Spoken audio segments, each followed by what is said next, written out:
近々始末する予定でしたからな。What's up, everybody?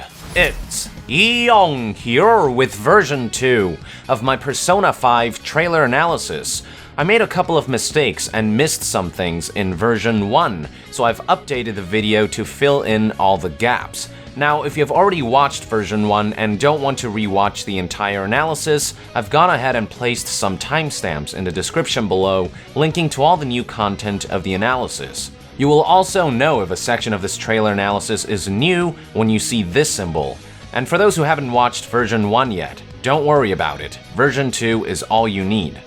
Now, the trailer was only released in Japanese, but fortunately, YouTube user Ryan Shrinefox took the time to add English subtitles to the trailer, and user Whitesong translated the in-game UI, so I'll be using their information as part of my analysis. Anyway, we have a lot to talk about, so without further ado, let's dive right into it. The trailer kicks off with insignias related to all 5 Persona games. We've got the logos for Persona 1's St. Hermelin High School, Persona 2's Seven Sisters High School, Persona 3's Gekukan Private High School, Persona 4's Yasogami High School, and finally we have Persona 5's Seujin High School, which is where the main character, or MC, transfers to at the beginning of the game. Speaking of the MC, we are then given a look at a mugshot of the nameless character, a delinquent who goes by the nickname The Phantom in the real world. He will also at one point go by the codename Joker after he joins the Phantom Thieves of Hearts, the name of Persona 5's gang of thieves. All members of this group will receive a thief codename, which I'll get to later. During this scene, we also get to hear some dialogue. これで手はずは整ったというわけですな。厄介なことになる前に片付けておかねば。君はいつどこであの世界のことを知ったの？取引に応じなければ、あなたは終わり。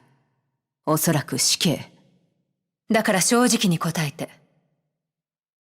すべてが真実か。Now, what's interesting about this dialogue is that it seems to hint that people outside of the MC's inner circle will become aware of the presence of another world. I particularly get the sense that there will be powerful authority figures who somehow discover this other world and are somehow trying to take advantage of it for their own greedy goals, which might explain why the two men talk about making arrangements to dispose of the Phantom. Perhaps the MC is aware of some kind of corruption within law enforcement agencies. One of the big themes of Persona 5 is delinquency, and while this word is usually associated with negative connotations, what if the law itself was corrupt? In that case, couldn't delinquency be used as a force of good? If this notion sounds familiar, that's because ideas like these is what drives vigilantism. It's why Batman puts on his cape and cowl every night to fight crime. And perhaps this is why the main characters in Persona 5 will be putting on their thief masks and outfits every night. After all, the Phantom Thieves of Hearts was formed to target and reform corrupt adults by stealing their corrupt hearts in order to change the world. So who's to say that corrupt officials won't be a big part of this game? It wouldn't surprise me if the main enemies and bosses of Persona 5 mostly ended up comprised of corrupt authority figures. Anyway, back to this scene. As you heard from the dialogue, a female official threatens the Phantom with execution to get him to talk about the other world. However, the fact that she asks if this other world is real seems to indicate that there are some who still have reservations about its existence, or perhaps there are people who are searching for it but haven't found it yet. At this point, your guess is as good as mine. Now, something interesting to note about this female official is that her name is Sae Nijima. If that sounds familiar to you, that's because Nijima is also the surname of one of the playable characters, Makoto Nijima, who we'll talk about later. This means that Sae is either Makoto's mother or older sister. A screenshot of Sae interrogating the protagonist was released in an issue of Famitsu, which is what you're seeing now. The trailer then transitions into the Atlas title card with some dialogue along the way, which translates as follows. みんな、お手合わせは分かってる。迷ってる時間ないよ。やっちゃって。ジョーカー、始めるぞ。Unsurprisingly, these images feature a thieves motif represented by a jail cell opening and the game's main characters pouring out of it. we can see the silhouettes of the MC, thief named Joker, Ryuji Sakamoto, thief named Skull, Morgana, and Takamaki, thief named Panther, Yusuke Kitagawa, thief named Fox, and 3 other characters who are introduced later in the trailer: Makoto Nijima, thief named Queen, Haru Okumura, thief named Noir, and finally Futaba Sakura, thief named Navi. In version 1 of my analysis, I stated that this might be the full cast of playable characters, but as it turns out, there is one more that I missed, this guy with the brown hair. You can actually barely see him in an anime cutscene towards the end of the trailer, but I'll show you guys when I get there. Moving on, we are shown 4 of our protagonists making their way into what is largely assumed to be the first dungeon in the game, the Castle Dungeon. In version 1 of the analysis, I thought this was the art gallery dungeon because of the presence of this strange painting, but the environment clearly resembles the Castle Dungeon. Speaking of the painting, on the other side is what seems to be a close-up of some rather impeccable pecs, and this painting actually reveals more information than you might think, but I'll come back to this later. The current party consists of Joker, Skull, Panther, and Morgana, the original founders of the Phantom Thieves of Hearts, so this is still pretty early in the game. The date is April 26th, 2 weeks after this footage of the Castle Dungeon shown in the first Persona 5 gameplay trailer. In the next shot, the trailer skips forward to May 28th, a little over a month after the Castle Dungeon from the previous shot, by which time our protagonists will be tackling the second dungeon in the game, the Art Gallery Dungeon, and by which time Yusuke, aka Fox, will have joined the party. Interesting to note about Yusuke is that he's an honor student in an art course at another high school in the game called Kosei Public High School. He is known to have artistic talents and is a disciple of a famous Japanese painter known as Madarame. I hardly think it's mere coincidence that a big part of Yusuke's character revolves around art, and that we have a dungeon themed after an art gallery. So in all likelihood, the Phantom Thieves will meet Yusuke sometime between April 26th and May 28th, and during the heist on the Art Gallery dungeon, they will somehow rescue him and help him unleash his persona, after which Yusuke will join the troupe and be given the thief name Fox. Also interesting to note about this shot is the text on the top right, which translates to aim for the deepest part of the treasury, break through the distorted labyrinth. So it looks like the game's dungeons feature objectives that will be constantly displayed on the top right. We are then shown a couple more shots of the art gallery inspired level, which looks psychedelic as shit, and as that's happening, we hear who I believe to be Futaba, aka Navi. Now, I'm going to assume that we won't meet Futaba this early in the game, so this dialogue was likely edited from a later part of the game into this early portion of the trailer for dramatic effect. Before we move on, there are a few things I would like to note about this scene, which takes place in an area called Central Garden. First, I must say I love all the small little details like the buckets of paint scattered throughout the level. Second, this door at the end of the corridor is most likely the boss room, who we will see later in the trailer. And 3, unlike in previous shots, the interface now has a mini-map on the bottom right corner.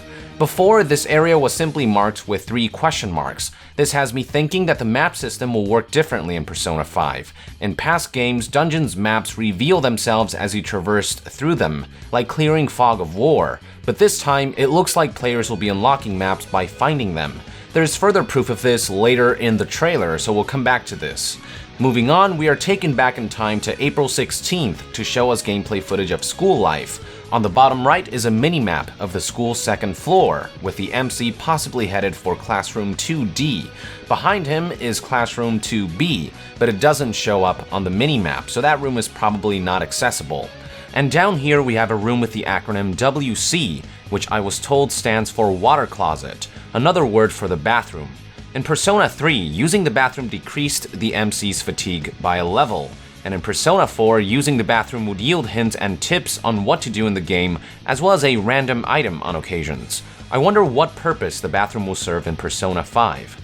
As the MC walks around, we also get to see a couple of NPCs with speech bubble icons on their heads, who you can talk to by pressing the circle button.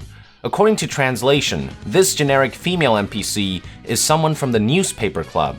I'm assuming many of these NPCs will provide players with a variety of side quests like in past games, as well as interesting tips and hints. There will also be some NPCs who you won't be able to talk to, but you'll be able to listen in on what they're saying, and they'll be marked with this icon. Next up is a shot showing us an area called Akiba Electrical Street. Judging by the name, this area was most likely based on the real-life Akihabara district in Chiyoda, Tokyo.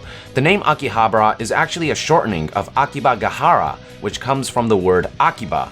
Furthermore, the Akihabara district was nicknamed Electric Town after World War II for being a major shopping district for household electronics, which is probably where the street name Electric Street comes from. So basically, all signs point to this area in the game being based on Akihabara. Now, if you freeze this shot at the right time, you'll just barely be able to spot the button prompts on the bottom left corner, which Twitter user @Kita0216 helped me translate. L1 is for third eye, square is chat, triangle is menu, R1 is map, and options is save. Menu, map, and save should be pretty self-explanatory, and here's what the menu looks like from the first trailer in case you forgot. But L1's third eye and square's chat are unfamiliar to me. Now, the concept of third eye is nothing new. It's a skill found in Personas 3 and 4 that displays strengths and weaknesses of enemy targets during battle. But I don't think Third Eye has ever been used outside of dungeons, so the fact that you can use this ability in the streets is very intriguing. Perhaps the Third Eye will allow you to look into the hearts of NPCs and tell whose hearts are pure and whose are corrupt, and maybe that will somehow contribute to side quests and main quests. I don't know, I'm just taking a blind shot here. Next to that, we have chat, and I believe this is something we have seen before. If you recall from Persona 5's third trailer, there's a bit of footage showing the MC checking messages on his phone, so perhaps the square button has something to do with that. Anyway, it looks like this shot occurs pretty late in the game, judging by the September 2nd date. It's largely assumed that Persona 5 begins in late March or early April, so it's likely been around 5 in-game months at this point. Now, I must say the environments of Persona 5 look better than ever before, featuring all kinds of details that really bring the world to life. We can also see a bunch of NPCs scattered throughout that players can either listen in on or talk to directly, like in school. Now, I'm not sure where this speech bubble came from, which features text that supposedly translates to "target rankings are the best thing that has happened." I have two theories. Either this is random chatter that the MC can hear as he walks around, or it's social media chatter from the MC's smartphone, one of those two. Below the speech bubble is a mini-map of this area, and if you look closely, it's possible to make out shops and buildings you can enter. Let's start by taking a look at these rectangular signs, which are symbols for vending machines from which players can likely purchase a variety of consumable items. Alongside those, we have a couple of interiors featuring a variety of icons. This one here seems to be some kind of electronics store, though I'm not exactly sure what items they sell here. Then we have what looks to be a clothing store, which is where you'll probably buy armors, outfits, and accessories. Next up, we have this shop with a robot symbol. I'm going to guess that this is some kind of toy store, though again, I'm not sure what items they sell here. Then we have this shop with a crane symbol, which I'm assuming to be some kind of game center featuring mini-games or activities that will increase the MC's attributes. Last but not least for shops, on the right here is probably some kind of hardware store. Perhaps this is where players will be buying their weapons. One last curious symbol is the circle towards the bottom right. If we go back a bit, you can see that the symbol is for this capsule machine, where players can probably try their luck to either earn items or equipment, to increase one of the MC's attributes or a combination of both. And that about sums up this shopping district, so let's move on. The next couple of shots show us one of the game's bosses. From his appearance alone, it's easy to discern that the main theme of this dungeon and boss seems to be lust, as represented by the man in pink underwear donning a cape filled with hearts, along with this mannequin with a heart-shaped underwear on dat ass. You may also notice little details like rose petals in the air, which symbolizes love and passion. I think it's safe to expect that the lover arcana might be somehow involved here, who I'm 99% sure is Anne Takamaki. I mean, just look at her persona, Carmen. Speaks for itself. We are then shown his shadow form, which also wears a red cape and a fancy crown, and which we got a glimpse of in past trailers. As if the theme of lust wasn't represented enough before, this shot shows us a naked pink monster that is completely unashamed of exposing his crotch and his non-existent penis, sticking out his giant tongue while holding a giant cup of wine, a riding crop, and a fork and knife on its 4 hands, accompanied by these BDSM minions and surrounded by dem mannequin asses. A lot of kinky shit going on here. The Persona series has never been one to shy away from motifs like these, so veterans of the Persona series shouldn't be fazed one bit. Newcomers might be a little freaked out though. According to fan translation, the boss's name is Kamoshida, and his demon name is Asmodeus, a king of demons from the Deuterocanonical Old Testament book of Tobit. Asmodeus is also commonly known as the demon of lust. Would you imagine that? Here's a depiction of Asmodeus that I found on the internet. I can definitely see some resemblance. Also interesting to note is that the demon Asmodeus is a boss battle in many of the Shin Megami Tensei games. For example, here is an image of Asmodeus in Shin Megami Tensei 4. Next to the Asmodeus text is another word that was translated as Suguru, which could be Kamoshida's first name. So maybe his full name is Suguru Asmodeus Kamoshida, or Kamoshida Asmodeus Suguru in Japanese format. On the top right here is more text reminding players of their current objective. The text translates to "End Kamoshida carefully, take care of Kamoshida," which is pretty self-explanatory. Now, even more eye-catching than this abomination is the super stylized combat interface. It looks dope as shit. I've never been more excited for menus. And unlike in past games, commands are assigned to the controller's various buttons rather than being on a list that players cycle through and select. I actually like this idea a lot. It should make selecting commands quicker, snappier, and more intuitive.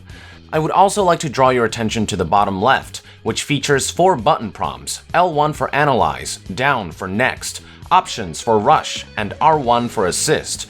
Analyze likely shows information on enemy strengths and weaknesses. Rush fast forwards through battle automatically, and next likely allows you to see whose turn it is to attack next, all of which are featured in previous Persona games, but I'm not sure about assist. It might be a new mechanic to Persona 5 that will allow players to call upon an ally for a special attack. I think the trailer might show us what this does later on, so let's put a pin on this for now. In the next shot, we get to witness one of Kamoshida's attacks, which basically involves a swing of his giant tongue. We also got to see another one of his attacks in the previous trailer, where we see him spiking a volleyball as an attack. For this reason, many people are theorizing that Kamoshida may be the coach of Seujin High School's volleyball team, or a PE teacher, which would make a lot of sense. One theory I've heard is that one of the NPCs shown in this previous shot of the trailer might be Kamoshida in the flesh, since he does have the appearance of a coach or PE teacher. Furthermore, a side-by-side will show that his haircut and facial structure are very similar to Kamoshida's, so I think this theory could very well be true. I was also informed by one of the comments in version 1 of the analysis that Kamoshida has a thing for Anne and stalks her, though I'm not sure what the source on this is. But when you consider that Anne is most likely the lover arcana and the theme of this boss and dungeon is lust, I think it makes a whole lot of sense that she's somehow involved in all this. Before we move on, I would like to go back a bit and analyze some of the dialogue spoken throughout this footage. Leading into Kamoshida's scenes, a voice can be heard stating the following. 例の転校生ってのはお前だな。問題を起こしたら退学だからな。野郎は悪魔だ。あんな大人には絶対にならねえ。I'm pretty sure this dialogue is being spoken by Kamoshida himself, and if that's indeed the case, then Kamoshida is most likely a faculty member of Seujin High School, and the corruption in his heart probably drew the attention of the Phantom Thieves of Hearts. After all, we do hear one of the characters calling the bastard a demon, and that they'll never grow up to be like him. This further reinforces Persona 5's main themes, as well as the notion that many of the enemies we'll be facing in this game will involve corrupt authority figures, in this case a teacher. It's funny, Persona 5 kind of reminds me of a more mature version of The Kids Next Door, very similar in themes and what the protagonists are trying to achieve. Anyway, moving along, we are shown an anime cutscene featuring a man who looks a lot like a Sontaran from Doctor Who. At a glance, it looks like he's having a heart attack, but there's probably more to it than that based on the dialogue that plays during this footage. 俺たちなら心を変えられんだ。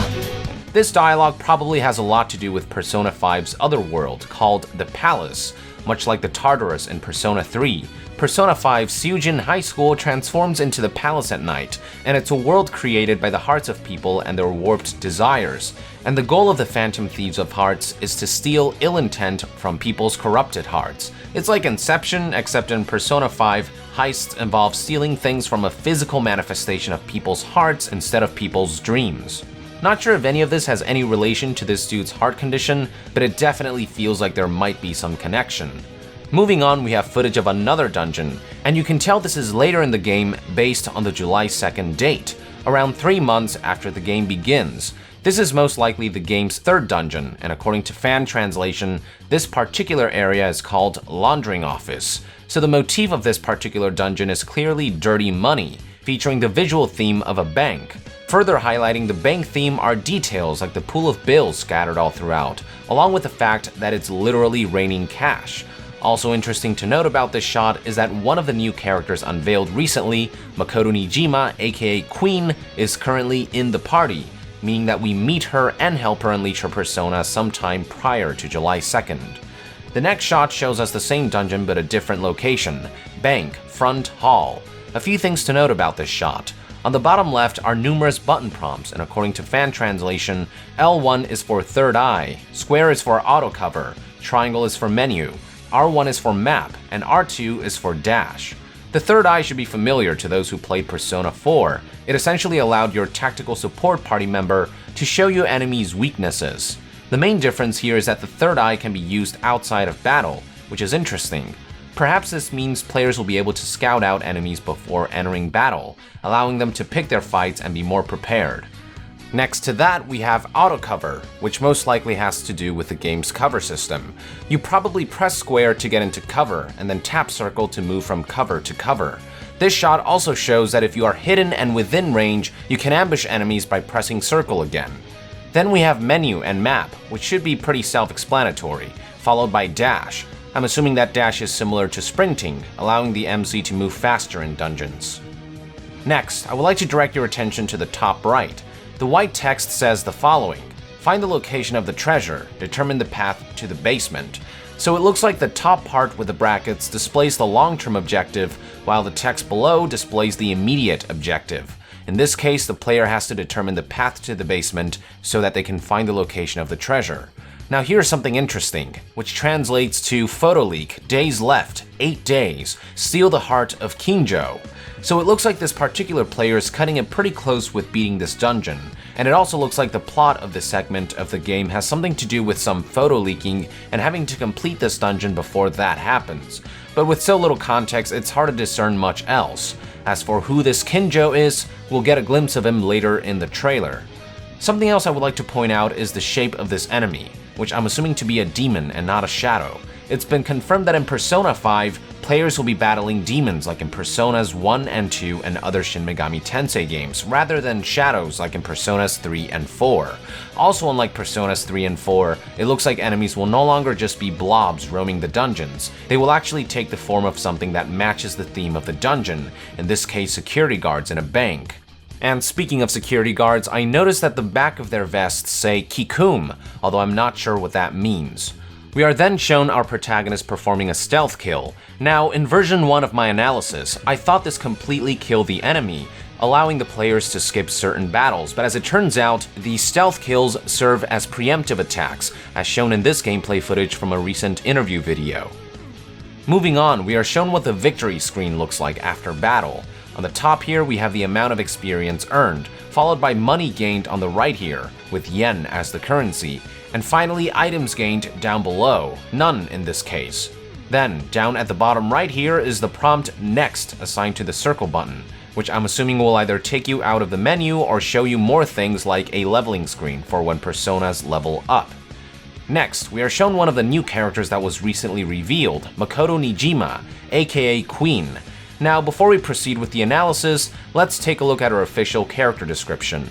A third-year high school student who attends the same Seujin high school as the protagonist. She is a student council president with a sharp mind and irreproachable conduct. She is level and calm with a strong sense of responsibility and ability to take action, but is a natural-born honor student who is overly serious and refuses to compromise. However, she has her own troubles as well, which will trigger the awakening of her persona and thereby cause an incident. Makoto Nijima's starting persona, Joanna, a unique persona in the form of a large bike. The front of the bike looks similar to a woman's head. It has the same name as Pope Joan, who legends say was the first female pope during the Middle Ages. so a tsundere of sorts, and from the looks of it, she might take shadow form or something before her persona is unleashed and she joins the Phantom Thieves of Heart. Yellow eyes are pretty much a trademark of someone possessed by their shadow self or form in the world of Persona. The next shot sees her pulling herself together, and behind her are Joker and Fox alongside the demon security guards, all bearing witness to Makoto unleashing her persona, and from this wider angle you can see that Skull, Panther, and Morgana are there as well. This shot also gives us a close-up of her thief mask, which looks metallic and like a piece of a knight armor's helmet. Each member of the Phantom Thieves of Heart will have a mask, and they're essentially the form that their respective personas will take. These masks essentially symbolize each character's persona, acting as a summoning medium of sorts. Expect the masks to tie heavily into Persona 5's other world. After Makoto summons her persona, if we stop the footage at the right time, we can see a close-up of Joanna's face at the front of the motorcycle.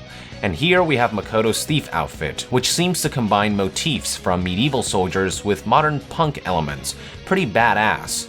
We get a better view of her costume right here, and the spiked brass knuckles clearly indicate that she is a hand-to-hand close-quarters fighter, as we can see in this next shot. Now, before this attack sequence begins, if you pause at the right time, you can see Makoto high-fiving the MC like a wrestler tagging in or something. I believe this is a new mechanic to Persona 5. You can see how this works a bit more extensively in this recent gameplay footage from an interview video, in which Panther weakens an enemy and chooses a character to tag in through something called Baton Touch, which reminds me of baton passes from relay races. It's almost as if by performing a baton touch, the character is passing the baton to another character to follow up with another attack.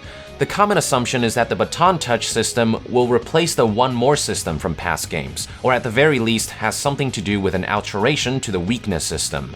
From the looks of it, Baton Touch seems to allow players to go out of sequence by allowing them to choose the ally they want attacking in the next turn, rather than having the game determine that for them. Something like this would open up a lot of interesting strategic options. For example, say you weaken a demon and there's one more left standing, but the party member who's next in line to attack doesn't have the necessary move to weaken it. A Baton Touch might allow you to choose someone who does, which you could then follow up with an all-out attack after all the enemies are weakened. So a lot of cool new possibilities with Baton Touch, and I believe we're seeing one such moment right here, followed by what could be an animation sequence for one of Makoto's attack skills. As for the enemy she's attacking, it's undoubtedly one of the hundreds of demons from the Shin Megami Tensei series. The name of this one is Valkyrie. We are then taken to another dungeon, most likely the fourth one in the game based on the August 1st date, which is only a month after the July 2nd footage of the Bank dungeon when there was only 8 days left to complete it. This dungeon seems to have an ancient Egypt motif of sorts, which may be familiar to you if you've watched previous trailers. It feels a lot like Indiana Jones delving into ancient ruins filled with secrets and traps to find treasure or something along those lines. This particular area of the dungeon is called Pyramid, Large Corridor. We are then shown the MC activating some kind of chalice, which in turn activates this contraption that creates a really cool bridge. I must say, I am loving just how dynamic dungeons are in this game. That's one problem I had with previous Persona games. Some aesthetic changes aside, the dungeons were all pretty much the same. However, with Persona 5, that no longer seems to be the case. Before we move on, here's the translation of all the dialogue leading up to this footage. 私は正しいことに協力しているんですよね。そんなに内申点欲しいんで、生徒会長なんてそうじゃなきゃやってらんないよね。お前自身の怒りを思い出せ。伝わってくる。これが私。これでようやく我が輩たち駆け出しだが怪盗団になれるってことだな。Moving along, we are shown who I'm assuming to be yet another corrupt authority figure we'll be fighting against. As this footage rolls, he says the following. お前たちは余計なことを知りすぎた。私に歯向かったことを一生かけて食いぬがいい。Once again, there's this sense that corrupt adults discover this world and are plotting something with it, hoping nobody will learn of their evil plans. As for which dungeon this is, I'm sure this is the art gallery dungeon from the beginning of the trailer. The demons in this dungeon also seem to manifest themselves in the shape of security guards, although different in design from the demons in the bank. And you can see in the background here the same golden aesthetic with peacock patterns like the one seen in previous shots. As for who this man is, remember when I told you how Yusuke Kitagawa, aka Fox, is the disciple of famous Japanese painter Madarame? My theory is that this is Madarame in the flesh. It makes sense that the art gallery dungeon is where you help artsy party member Yusuke and defeat his corrupt art teacher Madarame. Further highlighting the art motif is this creepy transformation of his, the continuation of which is shown in a previous trailer. Moving on, we are taken back to the pyramid level, where we're shown who is most likely the boss of this dungeon.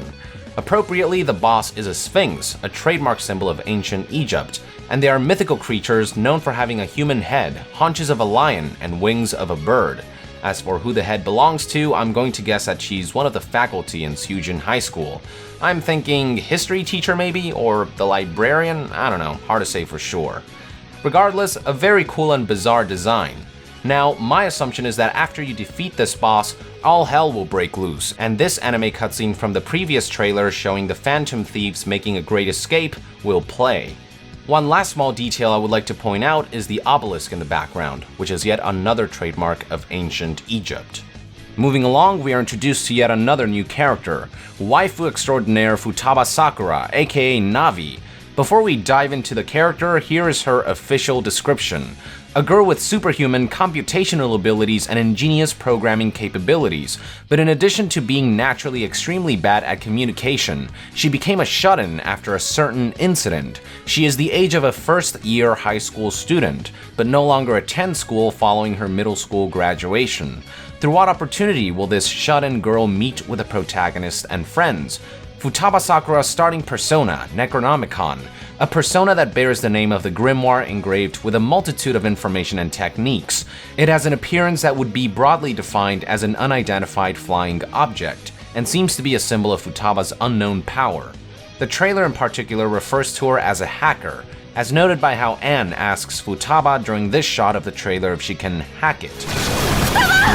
本当にハッキングできんだよね。今度は私が助けるわ。 This is then followed by Futaba showcasing her persona Necronomicon, which takes the form of a UFO that Futaba will reside in to monitor the party and provide help as necessary. She will clearly play the roles that Fuka and Rise did for Persona 3 and 4 respectively, tactical support. One of Futaba's abilities allows her to buff party members through something called active support, which allows her to perform a variety of special moves, one of them being something called Ultra Charge. おい待てよ俺って吊るし上げてやる必殺のウルトラチャージ When she performs this move, you can see on the top left here some text that says, Allies physical and magic attack up. She can also perform another special move called Last Guardian. While the footage doesn't show us what it does exactly, my assumption is that it erects some kind of defensive barrier that increases physical and magical defense for the entire party. In this next shot, we are shown another battle sequence, this time with a demon on the offensive. No idea which demon this is, but the spell he's casting sure looks like an almighty spell, so maybe Megiddo, Megidola, or Megidolion. Moving on, we are shown the level up screen for personas in Persona 5. More specifically, a level up screen for Futaba's persona, Necronomicon, who just became level 38. According to fan translation, the text on screen can be translated as follows. So it looks like Futaba's arcana will be the Hermit. In Persona 3, this arcana belonged to online gamer Maya, and in Persona 4, to the fox found in Tatsuhime's shrine. Like these characters, Futaba is somewhat of a recluse and hides herself from the eyes of the public, so her being the Hermit arcana makes a lot of sense. Down here, we are shown one of Necronomicon's skills, Analyze, which like in past games, likely reveals information regarding enemy strengths and weaknesses during battles. Alongside Analyze, it looks like reaching level 38 has yielded a new skill for Necronomicon called Sub-Recover HP. Not exactly sure what it does, but my guess is that it recovers some HP after certain conditions are met. In Persona 3 and 4, both Fuka and Risa's personas, Juno and Kanzeon, had an ability called Healing Wave. Juno's Healing Wave recovered 15% HP to the party when ascending to the next floor in the Tartarus, while Kanzeon's Healing Wave recovered 5% HP to the party after a battle. My guess is that Necronomicon's Sub-Recover HP will be a variation of Healing Wave. The next skill that Necronomicon can acquire is Sub-Recover SP, which I'm guessing recovers some SP after certain conditions are met, and the requirement to get this skill is level 49. Then, towards the center here, you can see some of Necronomicon's stats for the strength, magic, endurance, agility, and luck attributes, the same ones from Personas 3 and 4.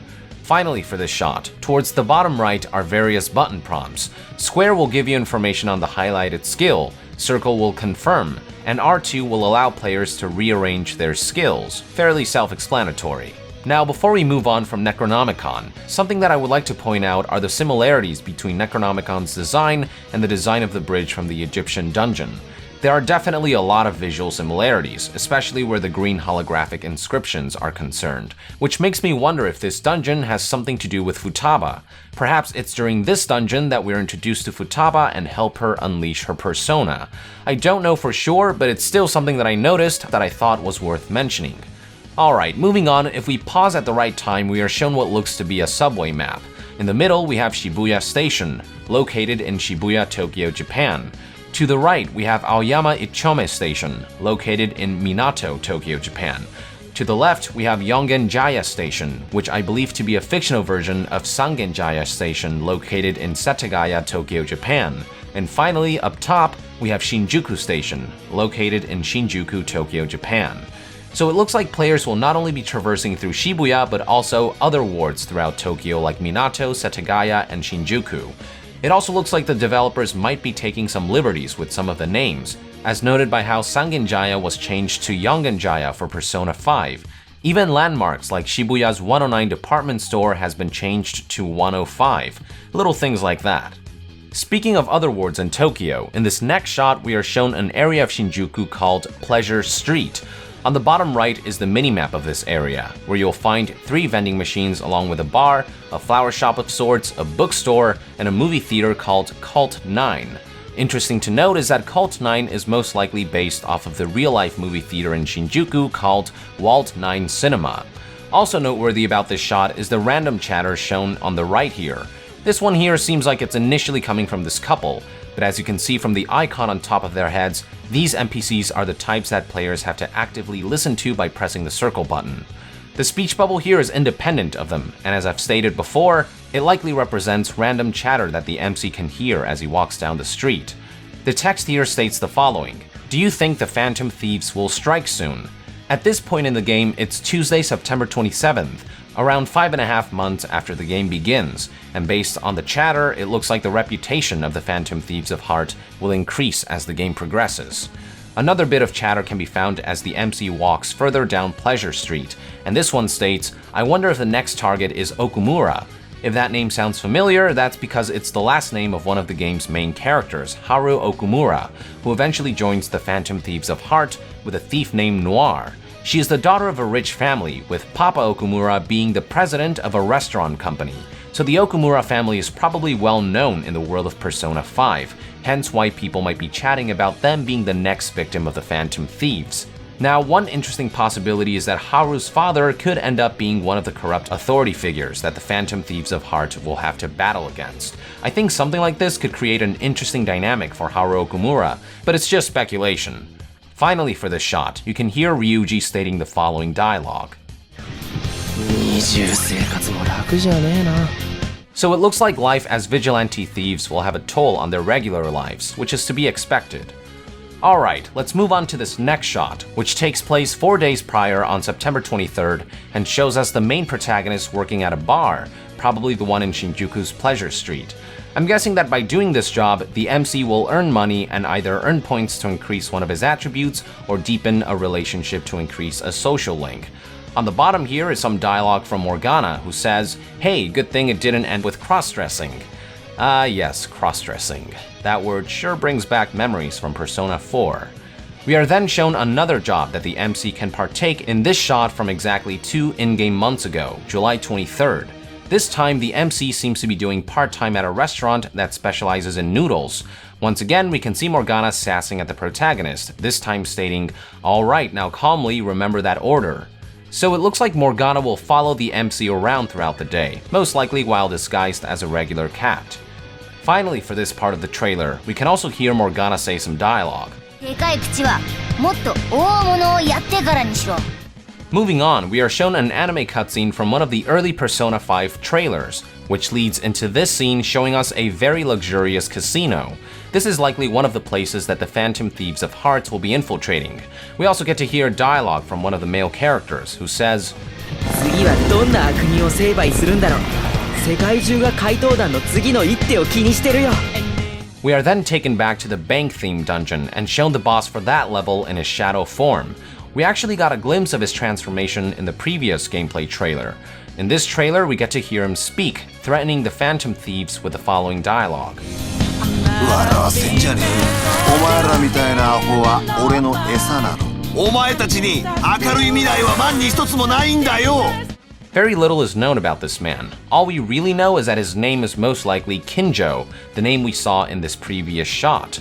From what I can tell, this guy is clearly obsessed with money and probably runs a bank that's into some corrupt dealings like laundering money for criminal organizations and whatnot for profit. A little more context is given in this next shot when Makoto says the following dialogue. 汚い金にたかるハエ。うぜえんだよ、この成金が。 I would like to add that the aesthetics of the bank dungeon and boss tell me that the overall main theme is greed. Now, some of you might have noticed a pattern developing here. Kamoshida and his dungeon are themed after lust. Kinjo and his dungeon are themed after greed. It looks to me as though the dungeons and bosses of Persona 5 might be themed after the 7 deadly sins. This was actually hinted at in Persona 5's first gameplay trailer through this footage, which displays 9 different Latin words. 7 of these are the 7 deadly sins. Invidia is envy, Luxuria is lust, Superbia is pride, Acedia is sloth, Avaricia is greed, Gula is gluttony, and Ira is wrath.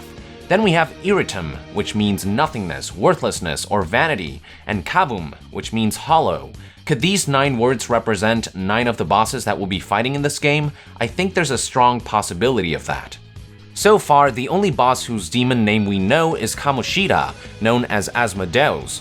Now, something interesting to note about Asmodeus is that it's known to be one of the 7 princes of hell, who are known to be the demons of the 7 deadly sins, and as I've stated before, Asmodeus is the demon of lust. As for the other 6, we have Lucifer, the demon of pride, Mammon, the demon of greed, Leviathan, the demon of envy, Beelzebub, the demon of gluttony, Satan, the demon of wrath, and Belphegor, the demon of sloth. If we are to go by this list, then it's entirely possible that Kinjo's demon form is none other than Mammon, the demon of greed. There is also the possibility that Kinjo might be Beelzebub, based on his fly-like appearance, as Beelzebub is often personified as a demonic fly, and is often known as the Lord of the Flies. Now, Beelzebub is more often associated with gluttony, and this actually goes in line with one of Kinjo's dialogue. I eat morons like you for breakfast. However, this would conflict with the dungeon's theme of greed. Then again, there are some who have asserted that Mammon was also another name for Beelzebub, so maybe the 2 demons are more alike than we know. So bottom line, Kinjo's demonic form might be Mammon if we are to go by the theme of the dungeon, or Beelzebub if we are to go by his appearance. Thinking about this also makes me wonder what deadly sin some of the other bosses we've seen might represent. I'm thinking that Madarame might be pride, based on the fact that he's a famous artist and might take great pride in his work, so maybe his demon form is Lucifer. As for the Sphinx boss, maybe she represents sloth, as noted by how statues of sphinxes in Egypt always seem to be lazily sitting and resting, so perhaps this demon's name is Belphegor. It's all speculation at this point, but there is clearly a lot of references to the 7 deadly sins and their respective demons throughout this game. Next, we are shown another beautiful menu, this time something called Infiltration Log. This probably appears anytime the player exits a dungeon, likely intended to brief players on what objectives were completed and what they accomplished that day. In this case, we are shown a progress report of Kamoshida Palace, the dungeon featuring this ugly mofo as the main boss. According to the infiltration log, the Phantom Thieves infiltrated the castle, then found the safe room, then infiltrated the 2nd floor of the West Wing, then obtained an old map of the castle, and finally found access to the chandelier. Notice how the log lists obtaining an old map of the castle as one of its objectives, further proving that maps will work differently in this game. Instead of mapping out dungeons by walking around, it looks like in Persona 5, players will have to be on the lookout for dungeon maps. This infiltration log also gives us information regarding Kamoshida's dungeon, the Kamoshida Palace. The log mentions a castle along with things like chandeliers. If this sounds familiar to you, that's because we have already laid eyes on this dungeon from previous footage. So it looks like the castle dungeon's main theme is lust, which is what this bizarre painting of a man's pecs surrounded by roses was likely alluding to. And since we know that the castle dungeon is the first dungeon that players will be tackling in Persona 5, we also now know that Kamoshida will be the game's first major boss. We are then taken to yet another dungeon, and based on the date September 22nd, I would say this is the 5th dungeon in the game, the one after the pyramids. From what I can see, the motif of this dungeon seems to be digital infiltration or hacking, which just so happens to be Futaba's specialty. Also interesting to note is that Haru Okumura has joined the team at this point, meaning that we meet the character and help her out sometime prior to September 22nd. In the next shot, we are shown more footage of this dungeon. This particular area is called Jichu Base Transport Area, and the long-term objective is to pursue the treasure hint, while the immediate objective is to escape the transport area. Moving on, we are finally introduced to Haru Okumura, so let's go ahead and take a look at her official character description, which goes as follows. A third-year high school student who attends the same Seujin High School as the protagonist, and the daughter of the president of a major restaurant company. She is elegant and naive, but because she often watches people, she has good communication skills. She doesn't find value in human relations, and there is a side to her that even avoids relationships with others. Her exclusive starting persona is Milady. According to director Katsura Hashino, because Haru is a company president's daughter, you may get the feeling that the world she lives in is different from others, but as your relationship with her deepens, she becomes more relocatable. The adults around Haru have warped her mind on a grand scale, and she's a key person who kicks the story into high gear. Her persona Milady is themed after the Three Musketeers. She definitely sounds like an intriguing character with a lot going on underneath that graceful surface, especially the part about adults around her having warped her mind on a grand scale. Sounds pretty twisted. Anyway, here's the rest of this goofy cutscene with translated dialogue. お宝を狙ってきたのなら帰った方がいい。我が輩とこの美少女怪盗がもらうからだ。美少女怪盗と申します。自分で言っちゃったよ。I'm not exactly sure what's going on with her and Morgana here. It's like they're BFFs all of a sudden. Maybe they're just being cute together. I don't know. Anyway, moving on, we are shown Haru, aka Noir, in action, attacking a demon that I personally have never seen before. If you can identify this demon, comment away below. This scene also shows us what Haru's critical attack sequence looks like. If you recall in Persona 3 and 4, anytime an attack yielded a critical, a unique attack sequence would play before the critical blow. It seems as though this mechanic will return for Persona 5, more stylish than ever. This sequence also reveals that Haru's main melee weapon are halberds and that her main ranged weapon are grenade launchers. Now, something interesting that I noticed in this sequence was the French fry sign in the back, which reminds me of how Haru's father is the president of a restaurant company. What if the motif of this dungeon has something to do with the Phantom Thieves hacking into Okumura's company servers or something along those lines because Haru's father is somehow corrupt? Corrupt parents would certainly contribute to warping Haru's mind on a grand scale, like her character description says. The place has got this bizarre combination of a high-end digital aesthetic combined with food motifs, like the French fry sign, and this area that looks like it could be some kind of pantry. Perhaps this bizarre combination hints that this dungeon will develop the stories of both Futaba and Haru, the computer genius hacker and the daughter of the president of a major restaurant company, respectively. The fast food motif could also be indication that this dungeon was themed after the deadly sin gluttony. If that's the case, assuming that some of the game's bosses will be based on the 7 Princes of Hell, the boss of this dungeon would have to be Beelzebub. But again, this conflicts with Kinjo's Beelzebub-like demonic appearance, despite the fact that his dungeon is clearly themed after greed and not gluttony, thereby suggesting that his demon name should be Mammon, so I'm not 100% sure which demon the boss in this dungeon will be named after. Anyway, after Haru delivers a critical attack, we are shown an all-out attack animation that ends with a brief, stylized sequence featuring Haru and 2 poor Rangda demons as the victims. I wonder if this is indication that each character will have their own unique all-out attack sequences. Maybe which one we see depends on which character landed the last critical blow. For example, in this case, perhaps we are seeing Haru's unique all-out attack sequence because it was her who delivered the last critical attack.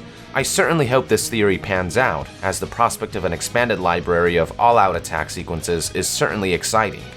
We are then shown what is objectively the best cutscene in the game. I mean, not only are we given this beautiful front view of that hottie with a body, but also a beautiful close-up of that ass. Yeah, I know, Ryuji. I know. Now, the way the trailer edits the footage has us believing that ass belongs to Futaba here, but there is a clear discrepancy in the design of the swimming suits. The real owner of ass is Ann Takamaki, who is wearing a two-piece with an upper part that features a design consistent with this close-up.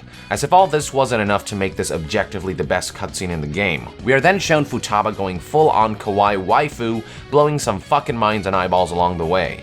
Also, is it just me or is Ann groping all over Ryuji in this scene? I mean, this chick is making full contact in bikini mode. Is there a thing going on here between these two, or is it just me?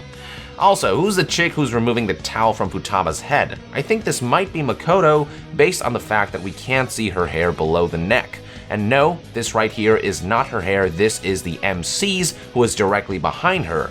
Among the Phantom Thieves, only Makoto has hair this short. If we assume this is Makoto, then it looks like she'll be wearing a white-colored two-piece bikini. Okay, I think I've spent a little too much time analyzing this cutscene, so let's move on. But before that, here's some more translated dialogue that we missed. スコアさ、仲間が増えたんじゃね？こいつは意外と使えるかもだぜ。お前みたいな煩悩丸出しのパツキンモンキーよりはな。Next, we are shown what the calendar looks like in Persona 5, and like the rest of the game, it's super stylized. It's color-coded too, with weekdays marked in black and weekends marked in light blue for Saturdays and red for Sundays. Here we see the calendar cycling through various days in April 20XX, before cutting to May 16th 20XX, which is marked by a dagger. Now, I know the game doesn't specify which year this is, but I am pretty sure that Persona 5's calendar was based on our real-life 2016 calendar. If you compare every month, date, and day of the week shown so far and compare it to our real-life 2016 calendar, you will realize that they match up perfectly. Furthermore, the setting of Persona 5 is very clearly modern day, with emphasis on things like smartphones, social media, and the internet, further indicating that the in-game year might be 2016. The calendar also shows us some interesting things on the bottom right here. Here's what it says according to fan translation. This part here reads Phantom Thief CH, which might stand for Phantom Thief Channel. Below that is a question asking, do you believe in the Phantom Thieves of Heart? It looks to be some kind of daily poll. On this particular day, only 6% of responders seem to have answered yes. Below that is a message that says, @Anonymous, I think it's an outrageous game. The @Anonymous name tag was clearly inspired by Twitter, which further corroborates just how modern-day Persona 5 setting is. So it looks like the bottom right part of this calendar will show updates on the reputation of the Phantom Thieves of Heart. At this point, it's only May 16th, only around a month and a half after the game begins, so it's hardly surprising that audience reception is so low. But I'm assuming that as the game progresses and as the Phantom Thieves of Heart complete more missions, their influence and reputation will grow, thereby increasing feedback from social media. Moving on, we are taken to another anime cutscene, this one showing some kind of festivity. In the next shot, you can actually see that some of the characters are wearing kimonos, so this could be the summer festival that is traditional to Persona games. In both Persona 3 and 4, the summer festival happened in August, so perhaps this cutscene here is also happening in August. Now, is it just me or does everyone here look depressed as hell? Maybe something bad happened prior to or during the festival that they can't get out of their minds. Hard to say for sure. Now, the only characters featured in this cutscene are the MC, Ann, Ryuji, Yusuke, and Makoto, which perhaps means that at this point, they haven't recruited Futaba and Haru yet, and if that's the case, it makes it all the more likely that this is the summer festival, as this trailer seems to suggest that players won't recruit Futaba until sometime in August, and Haru until sometime in September. Next, we are shown a transition indicating that we'll be traveling by plane at some point. Now, field trips to faraway places are traditional in Persona games, so this could be one of those for Persona 5, although I can't say where they're going. On this row of seats are, from right to left, the MC, Ryuji, and some unknown student from Seiyujin High. I'm not sure who he is. Could be a nobody, but his non-generic face and haircut tells me that he could be relevant in some way. Perhaps he's one of the game's many social links, or perhaps he'll end up joining the Phantom Thieves sometime in the future, though I'm leaning more towards the former. We are then taken to a rather explosive anime cutscene. Judging by the shape of this area, I'm thinking that this could be the engine room of a ship. I believe more of the ship is shown in this next shot, which looks like the interior of a fancy cruise ship. And you may notice that the whole place is leaning to one side, like a ship sinking on one end. If my assumptions are true, then the question is, who would do something like this and why? At this point, the answers to this question remains a mystery. However, there might be some clues in the dialogue spoken throughout this footage. 手口はわかりませんが、法治国家を脅かす危険な存在だと思います。組織がでかすぎて警察も手を焼いてる。下手に首突っ込むと消されるしね。The dialogue seems to hint at some kind of dangerous criminal organization embedded all over the world with enough influence to intimidate many nations and to give the police a lot of trouble. It sounds to me like this enigmatic organization has a lot of resources, enough to pull off a terrorist attack such as this. To what ends though, that's hard to say, but I get the feeling that this organization will play a large role in Persona 5's story, possibly being the game's final frontier. We are then taken back to some anime cutscenes, and this one here of Futaba is of particular interest. On her phone is a contact list featuring the members of the Phantom Thieves of Heart. From top to bottom, the list reads Joker, Skull, Queen, Panther, Fox, and Noir, who are respectively the main character, Ryuji Sakamoto, Makoto Nijima, Ann Takamaki, Yusuke Kitagawa, and Haru Okumura. The only one missing is Morgana, and that's probably because she's a cat. Even in her bipedal form, her hands wouldn't accommodate for devices like smartphones. Futaba then opens her legs to reveal her computer screen, featuring a live stream of a news channel, some computer mumbo-jumbo, and a rather suspicious-looking group chat. The bar up top here says something along the lines of all ads rejected by other countries according to fan translation, and in this big window we are shown a chat room conversation between a couple of users. User Sagaji-kan starts by mentioning something about someone getting arrested by the wealthy, and then user Hani02 replies with, "Just as I thought, like Aribaba, we are fucking invincible." This is then followed by users Sagaji-kan and Datastream Cowboy also hailing the return of this Aribaba. Now if you look at the right here, you can see that Aribaba might be Futaba herself. If that's the case, then it looks like Futaba has made a name for herself on the internet with that pen name, either as a hacker, a leader of some movement, or a combination of both. But judging by the messages here, it looks like Aribaba might have been out of commission for a while and made a sudden comeback. One possibility that I can think of is that Futaba was some sort of famous hacker or hacktivist who one day went off the grid for some reason and then re-emerged after joining the Phantom Thieves of Heart. Perhaps Aribaba has contacts in the web that can pull in favors for the gang or something. Now, what's weird about this chat box is that it's showing that the logged in user on this screen is Hani02, as can be noted by the fact that it's the only avatar positioned on the right. But now that we know that Futaba's username might be Aribaba, it can't be her who sent this message. So it seems to me that either Futaba is screen mirroring someone else's chat box to spy on them, or she hacked someone else's account and is using it to talk to people on the web anonymously. Further proof of this can be found in this top window here that shows which users are logged into which chat rooms. I believe that each colored oval represents a different chat room, with intersecting areas possibly representing users who are a part of two chat rooms at the same time. And the chat room that Futaba is looking at here is the pink one, further corroborated by the fact that the avatars of Sagaji-kan, Hani02, and Datastream Cowboy can also be found in the pink oval among many others.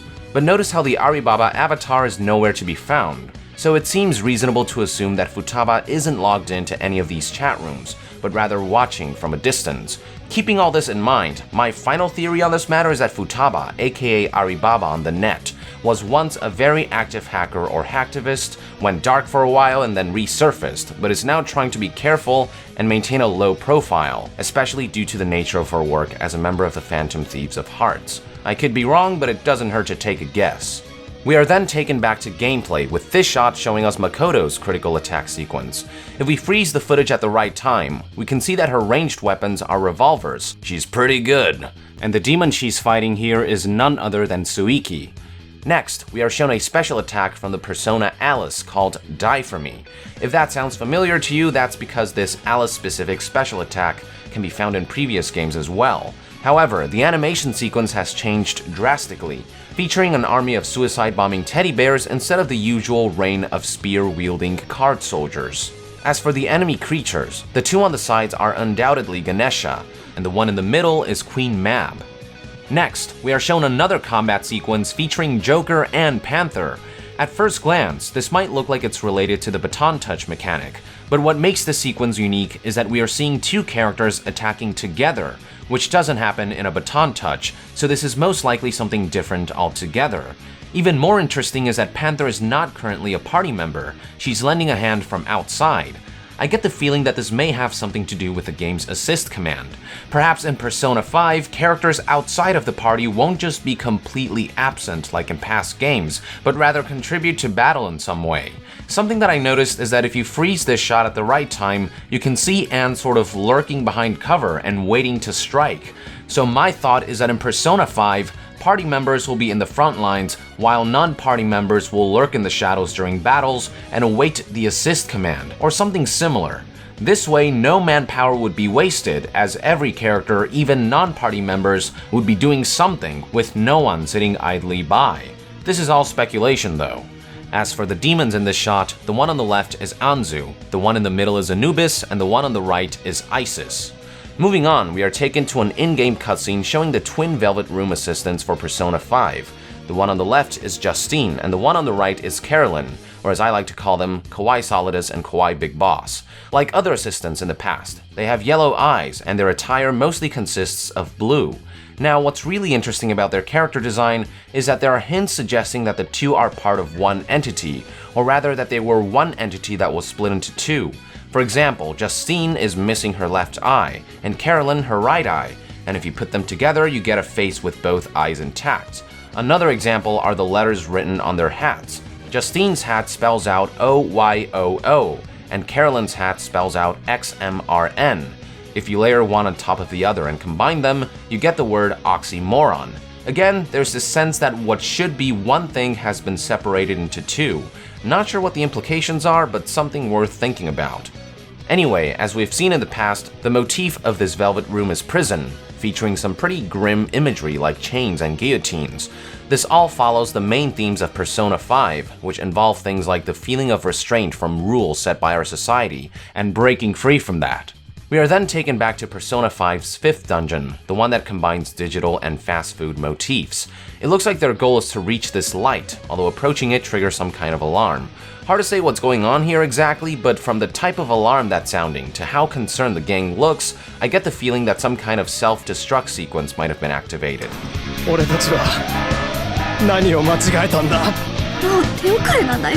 Something that Persona 5 trailers constantly seem to hint at is that dungeons will have great escape sequences, and we could be looking at the beginning of one such sequence right here. Also interesting to note is Futaba's thief mask, which looks like some kind of high-tech goggle or VR headset. Moving on, we have a rather brief but intriguing shot showing someone climbing this disturbing staircase of naked people. At first I thought this could be the MC, but a side-by-side will show you that their attires are quite different. Furthermore, this scene gives off a rather villainous vibe, so I think this might be a glimpse at a major villain in the game, perhaps a member of the shady international criminal organization that the trailer previously hints at. The trailer finally concludes with a few shots from the game's anime cutscenes, in which we see our protagonist running into the sunset.